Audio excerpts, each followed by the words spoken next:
Hello दोस्तों, मैं हूँ दिकॉम और ये मेरा पहला ट्यूटोरियल है यूट्यूब पे। क्योंकि इंस्टाग्राम पे मेरी कुछ रील्स वायरल हो गई थी, तो बहुत लोगों ने मुझसे पूछा कि आपने कैसे बनाया। तो मैंने सोचा एक ट्यूटोरियल मैं आपको बनाकर बता दूँ कि क्या मेरा डिवाइस है, मैं क्या टूल यूज़ करती हूँ, आप क्या टूल यूज़ कर सकते हो। और इसके अलावा मेरे पास ये क्वेश्चन और आया कि मैं बैकग्राउंड कैसे ड्रॉ करती हूँ। तो मैं ये सारी चीज़ें आपको बताऊँगी वन बाय वन। आप मेरे यूट्यूब चैनल को सब्सक्राइब कर दो। तो चलिए शुरू करते हैं। तो सबसे पहले मेरे पास जो डिवाइस है वो है iPad pro 4th generation 11 inches. Okay. और अगर जिसके पास आईपैड नहीं है वो कोई सा भी टैबलेट यूज़ कर सकते हैं, और जिनके पास टैबलेट भी नहीं है और आईपैड वो अफोर्ड नहीं कर सकते, तो वो ये वैक्यूम वन बाय वैक्यूम का एक पैड आता है। ये कंप्यूटर से कनेक्ट हो जाता है और ये बिल्कुल आईपैड की तरह काम करता है। मतलब आप पेन ये स्टाइलस की मदद से आप इस पे ड्रॉ करोगे और आपको अपनी स्क्रीन पर बिल्कुल वैसे ही दिखाई देगा जैसे आप टैबलेट पर ड्रॉ कर रहे हो या फिर आप पेन पेपर पर ड्रॉ कर रहे हो। तो मेरे पास जब आईपैड नहीं था तो मैंने ये यूज़ किया था। तो ये सबसे बेसिक वाला है वैक्यूम का आपका स्क्रीन के साथ भी आता है जो कि टैबलेट के साथ काम करता है, लेकिन ये सबसे सस्ता और सबसे बेस्ट वर्जन है अगर आप टैबलेट या फिर आईपैड अफोर्ड नहीं कर सकते हो। अपने फ़ोन पे भी बना सकते हो, बट फ़ोन के लिए आपको बहुत ज़्यादा प्रैक्टिस की ज़रूरत है। अगर आपके पास बहुत अच्छा क्वालिटी का फ़ोन है, मतलब जो आजकल सैमसंग के आ रहे हैं, उनके लिए आपको स्टाइलिस की ज़रूरत पड़ेगी। स्टाइलिस अलग से मार्केट में मिल जाते हैं, वो स्टाइलिस फ़ोन पे बहुत अच्छे से काम करते हैं, बिल्कुल पेन के जैसे। आप उनके साथ ड्रॉ कर सकते हो। नेक्स्ट पार्ट है कि कौन कौन से सॉफ्टवेयर आपको चाहिए ये बनाने के लिए। अगर आपके पास एप्पल प्रोडक्ट है तो आप ये प्रोक्रिएट आप डाउनलोड कर लो ऐप एप्पल स्टोर से। अगर आपके पास प्रोक्रिएट आप डाउनलोड नहीं कर सकते क्योंकि आपके पास दूसरा टैबलेट है, तो आप अडोबी फ्रेस्को डाउनलोड करो। अडोबी फ्रेस्को भी हर टैबलेट के साथ कंपैटिबल नहीं है, वो आपको उनकी वेबसाइट पे जाके चेक करना पड़ेगा। आप जैसे ही अडोबी फ्रेस्को की वेबसाइट पे जाओगे तो आपको वहाँ पे डाउनलोड का लिंक मिल जाएगा, अगर आपका डिवाइस कंपैटिबल होगा तो। नहीं होगा तो नहीं, वो अपने आप ही आपको डाउनलोड लिंक नहीं प्रोवाइड करेगा। अगर आपके पास ये दोनों ऑप्शन नहीं है तो आप थर्ड ऑप्शन जा सकते हो स्केचबुक पे। तो स्केचबुक क्या होता है, वो आपका फ़ोन पे भी चलता है, आपका हर डिवाइस पे चलता है स्केचबुक। इसके अलावा अगर आपके पास आईफोन है, आप प्रोक्रिएट आप आईफोन पे डाउनलोड नहीं कर सकते, बट प्रोक्रिएट का एक लाइटर वर्जन आता है, प्रोक्रिएट पॉकेट। तो सबसे पहले मैं आती हूँ प्रोक्रिएट पे। प्रोक्रिएट ओपन करते ही ये तो मेरे सारे काम हैं तो आपको बहुत सारा दिख रहा है, लेकिन जैसे ही आप प्रोक्रिएट पे जाओगे तो आपके पास ब्लैंक सिर्फ ये 3 आपको दिखाई देंगे टाइल्स, क्योंकि ये पहले से बने हुए आते हैं। अगर आपको नया अपना टाइल ओपन करना है तो यहाँ प्लस पे जाएंगे, आप अपना कोई सा भी साइज़ सेलेक्ट कर सकते हैं। अगर आपके साइजेस यहाँ पर मेंशन नहीं है तो आप इस वाले पे जाकर अपना कस्टम साइज़ यहाँ पर डाल सकते हैं और उसे क्रिएट कर सकते हैं। तो रील्स के लिए बेटर रेजोल्यूशन होता है, मतलब मैं प्रेफर करती हूँ 1080x1920। ये हमने अपना कैनवास सेलेक्ट कर लिया। अब इस पे हम ड्रॉ करेंगे। उससे पहले मैं आपको दूसरे वाले टूल्स बता देती हूँ कि दूसरे वाले टूल्स आप कैसे ओपन कर सकते हैं। दूसरे वाले टूल हैं अडोबी फ्रेस्को। अडोबी फ्रेस्को का इंटरफेस ऐसे होता है, आप यहाँ पर कस्टम साइज़ यहाँ से ले सकते हैं। यहाँ पर आप हाइट एंड विड्थ आप डालिए और क्रिएट कर दीजिए। ये मेरा कैनवस रेडी है अडोबी फ्रेस्को का। थर्ड है स्केचबुक। मैंने अभी अभी जस्ट डाउनलोड किया है तो मेरे पास पहले से बना हुआ कुछ है नहीं इसमें, लेकिन हाँ स्केचबुक का भी इंटरफेस मैंने देखा ऑलमोस्ट सेम है, इनमें ऐसा कुछ डिफरेंस नहीं है। तीनों आप यूज़ कर सकते हैं, तीनों बहुत अच्छे एप्लीकेशन है। तो मैं स्टार्ट करती हूँ प्रोक्रिएट से। और तीनों तीनों एप्लीकेशन में एक चीज़ है, आपको ढूंढना पड़ेगा आपके ब्रशेस, आपके इरेज़र, आपके लेयर्स। अलग अलग लेयर्स पे आप काम कर सकते हो। फॉर एग्ज़ाम्पल अगर मैंने एक सर्कल ड्रॉ करा, तो मैं नेक्स्ट लेयर पे जाकर उस पर अगर मुझे कुछ अलग से ड्रॉ करना हुआ मैं उसे अलग से ड्रॉ कर सकती हूँ, और उसको अगर मुझे मूव करना हुआ तो मैं मूव भी कर सकती हूँ। तो ये होती है लेयर की खास बात। ये लेयर आपको सेम आपको फ्रेस्को में भी मिल जाएंगे। यहाँ पे ये है आपके लेयर्स का टाइल्स। यहाँ से आप ऐड करते जाओगे, जितने आपको लेयर्स चाहिए उतने आप ऐड करते जाओगे। यहाँ पर आपके ब्रशेज़ हैं, मैं यहाँ पे वेक्टर ब्रशेज़ का इस्तेमाल करती हूँ, वो है इस टाइप से। यहाँ से आप कलर कर सकते हैं। ये थोड़ा सा पेंट टूल की जैसे, एक बार टैप करने पे पेंट हो जाता है पेंट बकेट टूल से। एंड नेक्स्ट लेयर पे अगर मैं जाऊँगी, मैंने यहाँ से कलर सेलेक्ट करा और यहाँ पर मैंने ड्रॉ कर दिया, और सेम मैं इसको कहीं पे भी मूव कर सकती हूँ। तो ये होता है लेयर की खास बात। सेम ऐसा आपको स्केचबुक में मिल जाएगा।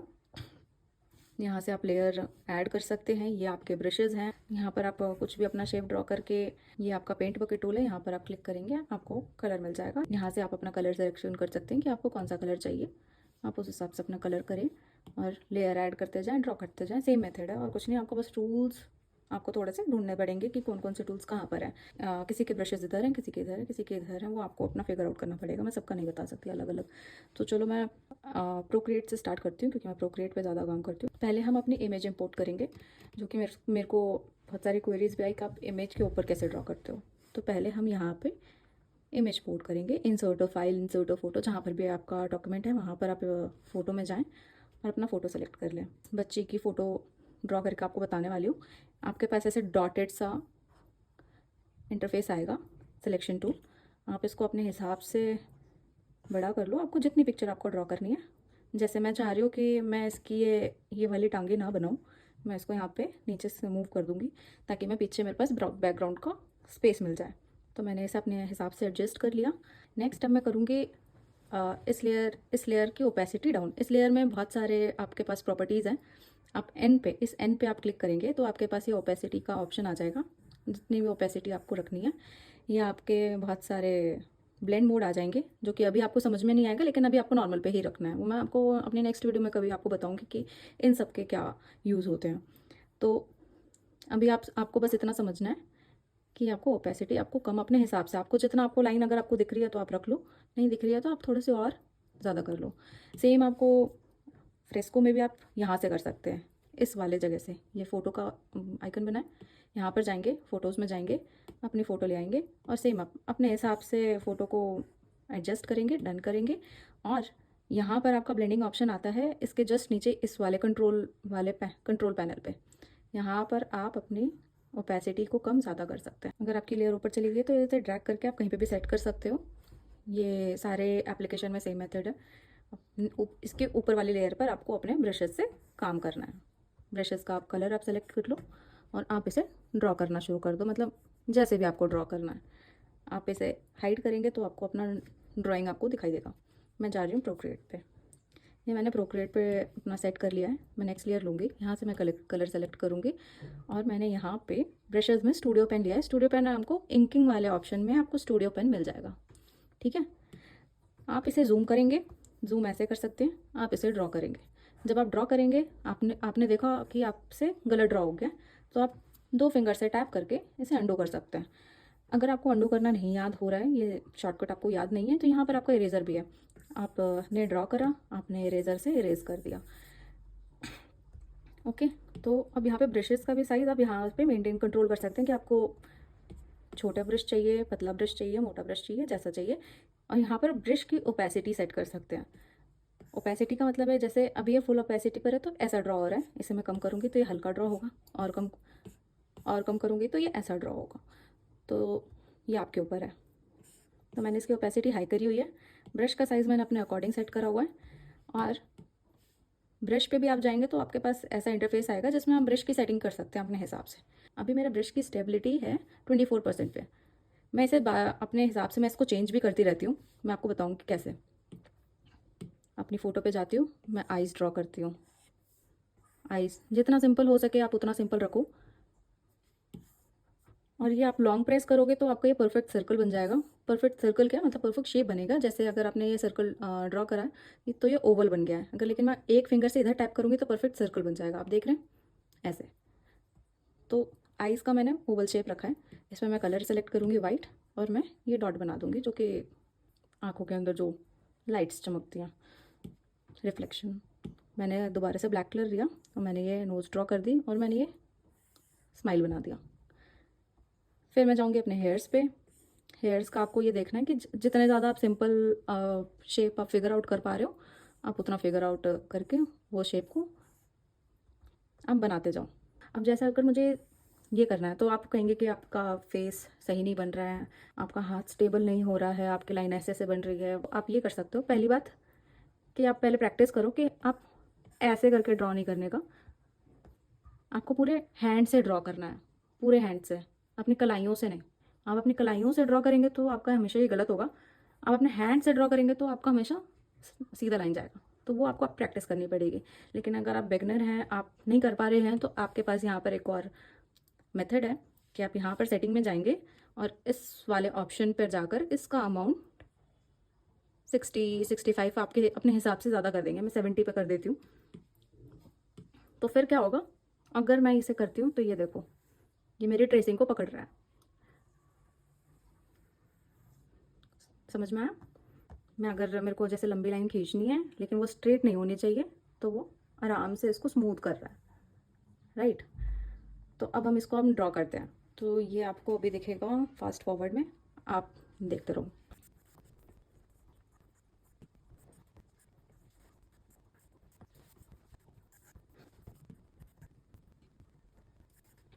तो मैंने ये ड्रॉ कर लिया है।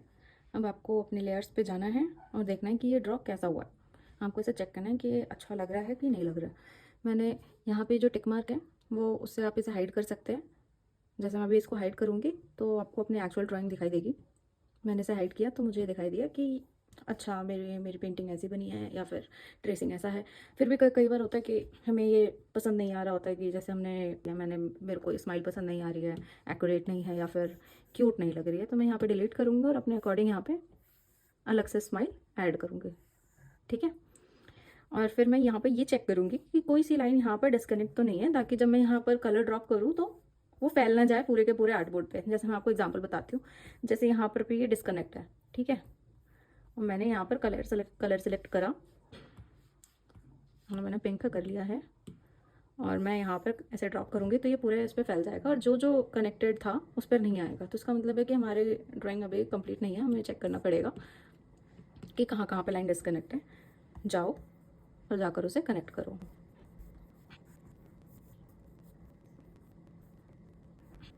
अब नेक्स्ट पार्ट है, अब हम आएंगे कलर ऑप्शन पे। पहले तो अपना रेफरेंस पिक्चर निकालिए, उसकी ओपेसिटी पूरी कर दें। सिलेक्शन हमेशा आपके लेयर पर होना चाहिए, जो आपको लेयर सेलेक्ट करनी है। आप इस पे आप सेलेक्ट करिए और उसको छोटा करके साइड में ले आइए, ताकि आप यहाँ से कलर पिक करके एक्चुअल कलर यहाँ पे डाल सकें। ये आपका रेफरेंस फोटो है। अब आपका स्केच रेडी है, अब आपको कलर करना है। ये कलर के लिए रेफरेंस है, लाइट एंड शेडोज़ के लिए रेफरेंस हमने यहाँ पर पिक्चर रख दिया साइड में। तो अब आपको क्या करना है, जब आप लॉन्ग प्रेस करेंगे तो आप यहाँ से कलर पिक कर सकते हैं।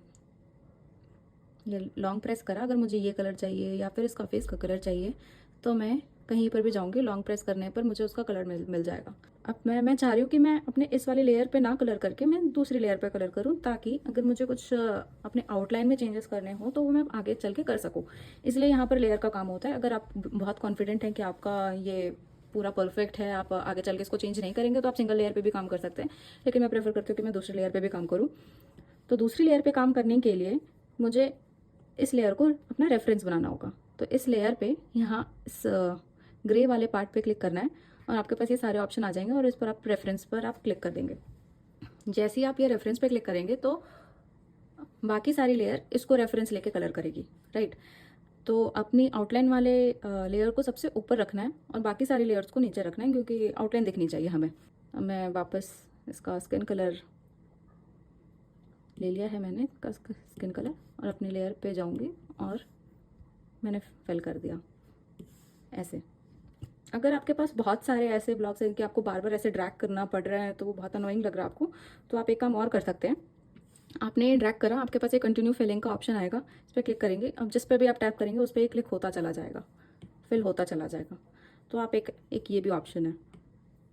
फिर उसके बाद मैंने इसके फ्रॉक की कलर सेलेक्ट करी। फ्रॉक के कलर मैं थोड़ी लाइट कर देती हूँ ताकि मैं इसके शेडोज़ एंड लाइट्स को भी दिखा पाऊँ। फिर मैं ऐसे ड्रैग एंड ड्रॉप करूँगी कलर्स को।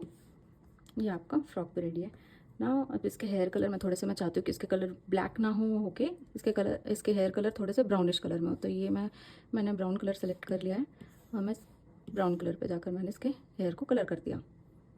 तो जैसे ही आपसे सारा कलर कर देंगे उसके बाद आपको लाइट्स एंड शेडो पे काम करना है।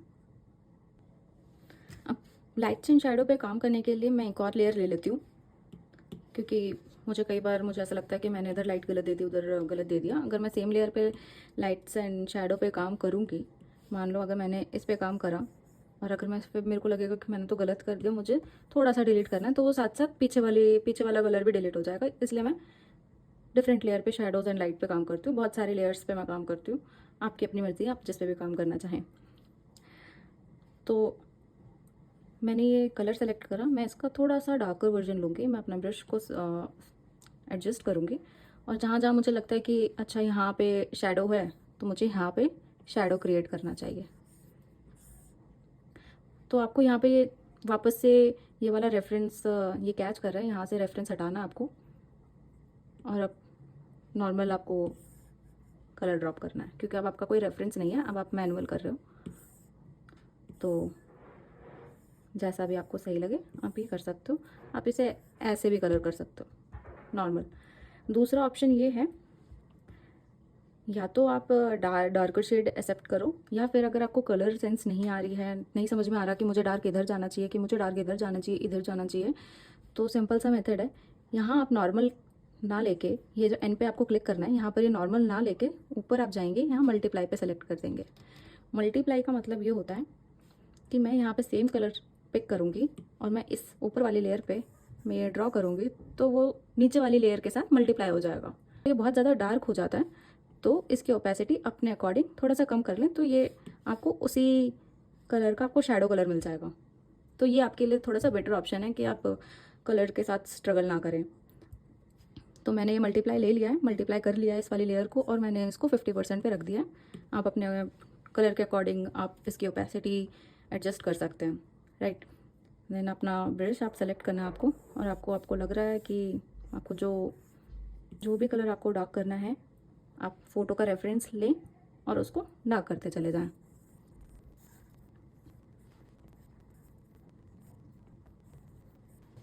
यहाँ पर मैं सर के नीचे थोड़ा सा शेडो क्रिएट करती हूँ, क्योंकि लोगों का हेयर शेडो उनके फोरहेड पर आता है, तो उसके लिए ये हेयर का शेडो मैं क्रिएट करती हूँ। वैसे मुझे इतनी नॉलेज नहीं है लाइट एंड शेडो की, बट मुझे इतना पता है कि अगर कुछ चीज़ ऊपर है तो उसके नीचे शेडो आएगा। तो मैं अपने हिसाब से थोड़ा बहुत क्रिएट करती हूँ, ज़्यादा क्रिएट नहीं करती। ये मैंने शेडोज़ बना लिए। अब बारी है लाइट्स की। लाइट्स के लिए भी मैं डिफरेंट लेयर लेती हूँ। फिर अगेन आपको अपनी मर्ज़ी है, आप सेम लेयर पे काम करना चाहते हैं सेम लेयर पे करें, नहीं काम करना चाहते ना करें। अब लाइट्स के लिए मैं यहाँ पर कोई भी ब्लेंडिंग ऑप्शन यूज़ नहीं करती, मैं सिंपली कोई सा भी कलर सेलेक्ट करती हूँ और उसको वाइट की तरफ ड्रैग करके उसका लाइटर वर्जन सेलेक्ट कर लेती हूँ। तो जैसे अब मैंने ये फेस कलर लिया और मैंने इसे वाइट की साइड पर लिया, और मैं इसका लाइटर वर्जन ब्रश को सेट करके लाइटर वर्जन यहाँ पे मैंने बना दिया। मैंने नोज़ पे थोड़ा सा लाइट दे दिया, क्योंकि नोज़ थोड़ा हाईलाइट होता है तो अच्छा लगता है। मैंने ईयर पे दे दिया, मैंने थोड़ा सा नेक पे दे दिया, अपने अकॉर्डिंग, लाइट्स के अकॉर्डिंग। मैं ये नहीं कह रही कि हर जगह देना ही चाहिए, आपको समझ में आ रहा है आप दीजिए, नहीं समझ में आ रहा मत दीजिए, कोई इशू नहीं है।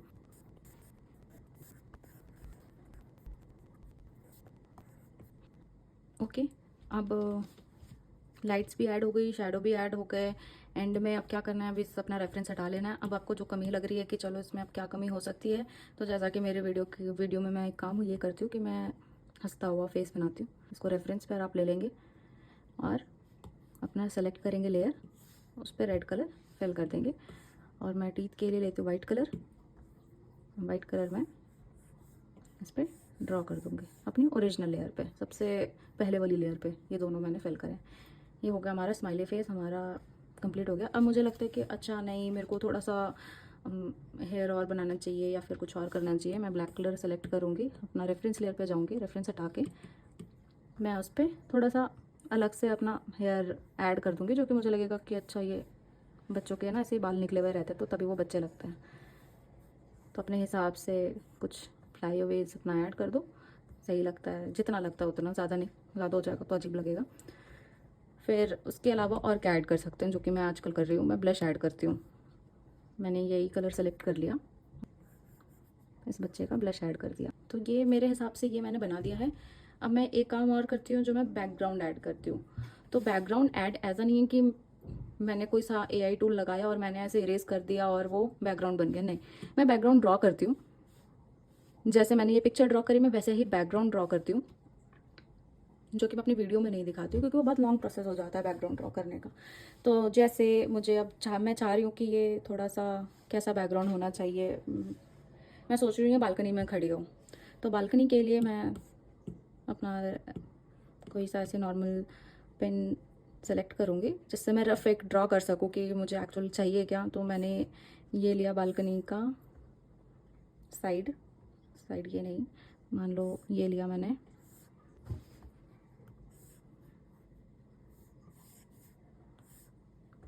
मैं चाह रही हूँ यहाँ पर कुछ, अभी हम रफ ड्रॉ कर रहे हैं। मैं चाह रही हूँ ये बालकनी का ग्रिल हो, यहाँ पर कुछ गमले हों, ये कुछ पौधे हों, है ना। यहाँ पर भी कुछ गमले होने चाहिए, ये पौधे होने चाहिए। अपने हिसाब से जितने अलग अलग पौधे आप यहाँ पर ड्रॉ कर सकते हो, या फिर मतलब आपको जो समझ में आ रहा है उस हिसाब से। तो मैंने ये ऐड करा है। बालकनी का फ्लोर कैसा होना चाहिए, ये बालकनी का मैंने फ्लोर ड्रॉ कर लिया।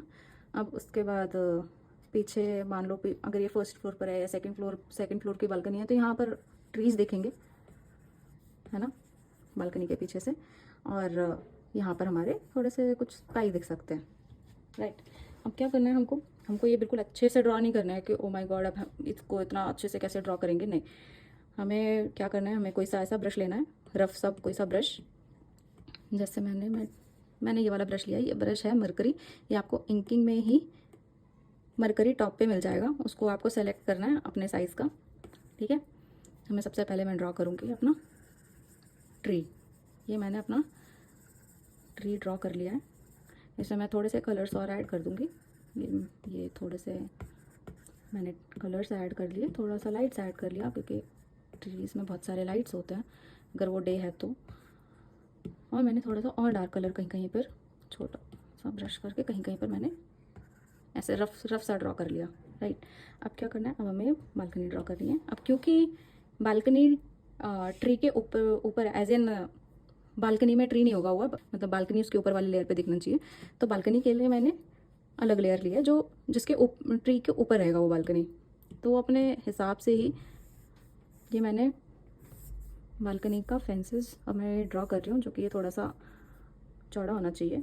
और ये वाली लाइन मैंने थोड़ी सी पतली कर दिया ताकि ये थोड़ा सा लगे कि हाँ ये बालकनी का मेरे को लुक एंड फील दे दे।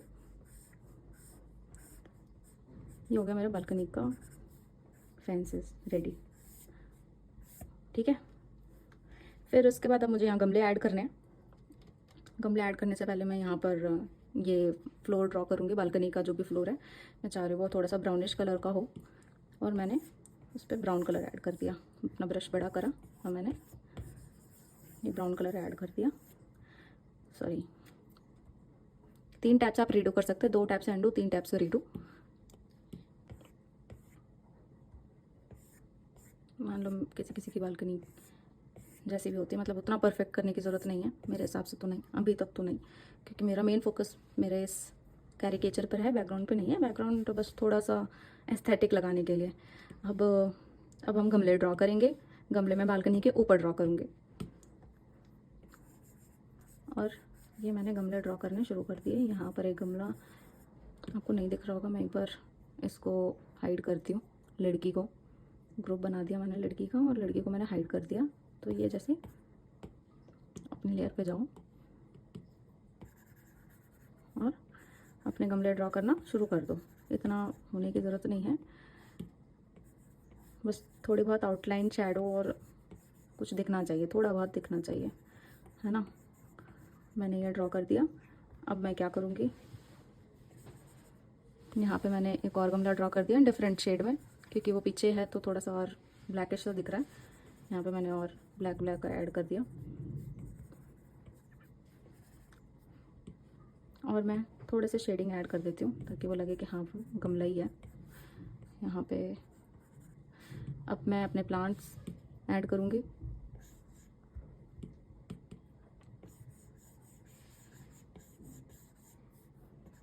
ये मेरा प्लांट, ये मेरा सेकंड प्लांट,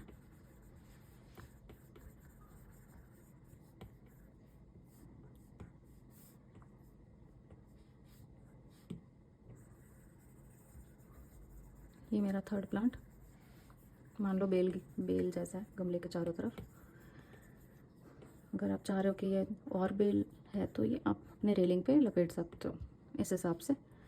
और मतलब ये आज सब आपके ऊपर है कि आप अपनी बालकनी कैसा दिखाना चाहते हो, अपना बैकग्राउंड कैसा दिखाना चाहते हो, उसका बस हल्का सा आपको टच नज़र आने वाला है।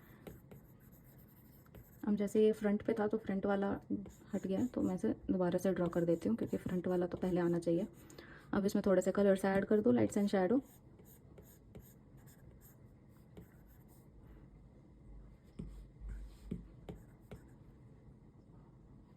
एक ही लेयर पे मैं काम कर रही हूँ, मैं अलग अलग लेयर पे काम नहीं कर रही क्योंकि आपको पता चल जाएगा मैं ऐसा क्यों कर रही हूँ।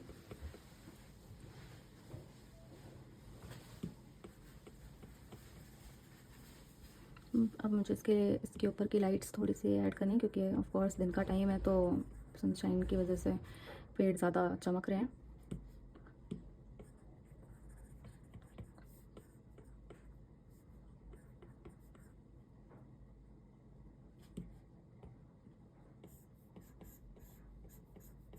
ठीक है, ये हमने बना दिया।